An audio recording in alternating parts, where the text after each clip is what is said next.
Les amis, je voulais vous raconter une histoire que je viens de lire sur internet. Moi je la trouve incroyable. Rien que la première phrase, elle va tout déchirer. C'est complètement con. Un mec qui est né en 1843, et ben sa femme est décédée en 2020. La phrase de taré, incompréhensible. Je vous explique. En gros, c'est comment il s'appelle? J'ai fait des notes parce que c'est James Bolin. Il est né en 1843. Ça a carrément été un soldat de l'Union de la guerre de sécession. Donc ça commence à remonter. Et bah finalement, bah voilà, il a fait sa vie, il a vieilli. Et puis de son côté, sa future femme, Hélène Viola, est née en 1919. Et en fait, à la demande de son père, elle donnait de l'aide aux tâches quotidiennes du vieux monsieur.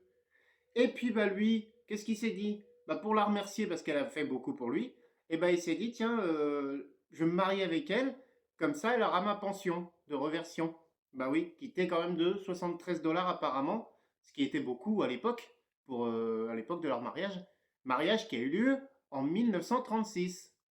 Donc elle avait 17 ans et puis bah lui il avait 93 ans. Voilà, tout simplement. Tu dis waouh. Et bah lui, pas de peau, il est mort, bah pas de peau, il a déjà bien vécu. Il est mort en 1939, juste 3 ans après le mariage. Et du coup, après Hélène, bah, elle a fait sa vie et elle vient de mourir en 2020 à 101 ans. C'est-à-dire que c'était la dernière veuve d'un soldat, d'un ancien soldat de la guerre de sécession. C'est un truc de malade. Cette histoire, je la trouve incroyable. C'est-à-dire qu'à eux deux, bah, 1843 jusqu'à 2020. C'est waouh! C'est un truc de fou, ces histoires-là. C'est tout ce qu'ils ont connu. Lui, il a connu la guerre de sécession, il a même connu la Première Guerre mondiale, et elle a connu la Seconde Guerre mondiale, plus tout le 20e siècle, et elle a même connu encore 20 ans dans le 21e siècle. Incroyable cette histoire. Voilà, c'était histoire de vous partager ça, j'adore ce genre d'histoire.